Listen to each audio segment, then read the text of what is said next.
Kim Chiu, napatili at inukray ng fans ni BTS-V.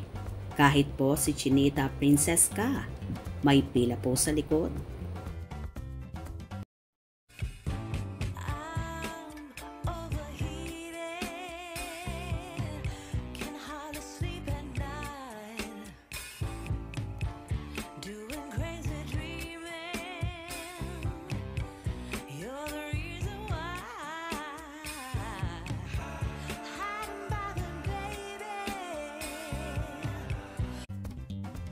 Napatili si Kim Chiu sa hindi inaasahang pagsulpot sa social media ng isa sa mga hinahangaan niyang K-pop star. Sunod-sunod ang pagpili ni Kim sa paghataw ni V o Kim Tae-jong sa collab dance kasama ang isa pang K-pop dancer na si Lee Jung-lee.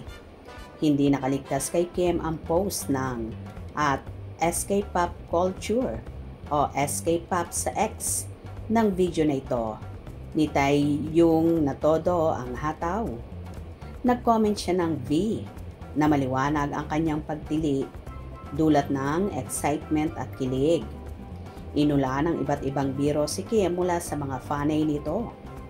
Isa nga, ang pinapipila si Kim kahit prinsesa pa ito sa kanilang paningin. At T. Hoy Kim Chiu, ha ha ha ha. Kahit si Chinita Princess ka, mahaba pa pila sa likod, girl. At Aliana Yana, teka lang, alam kong idol kita, pero may pila po. Ibinida naman ng isa ang video nito sa nasabing member ng BTS. At Caroline D.G. Sorry Kimi, nag-eye to eye na kami.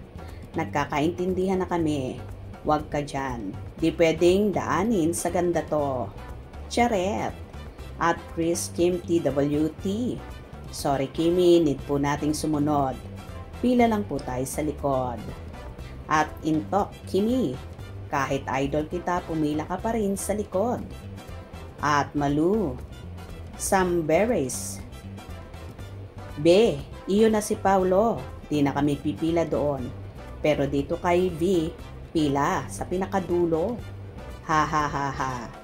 Tawang-tawa at cute na cute ang mga netizens sa reaction ni Kim Chiu dahil parang hindi ito isang malaking artista ng Pinas kung makapag-react sa kanyang kilig. O diba kaloka, at isa nga si Kimi sa nahuhumaling sa K-pop star na si BTS-V at lumalabas talaga ang pagiging fanling girl niya. Ito rin ang nakakatuwa kay Chinita Princess dahil ibinabandera talaga niya ang paghanga sa mga K-pop star kagaya ni BTS-V. Ang nakakaloka lang na kahit nga sikat na si Kim at Chinita Princess na siya, ay pilit pa rin siyang pinapipila ng mga fans ng naturang K-pop idol na si BTS-V.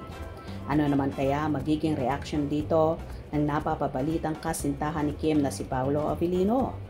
For sure, di naman ito big deal sa actor dahil nakilala niya si Kim na grabe na talaga ang paghanga sa mga K-pop. Kaya no big deal at no kibers kay Paolo ang mga ganito dahil paghanga lang naman yon at walang masama doon.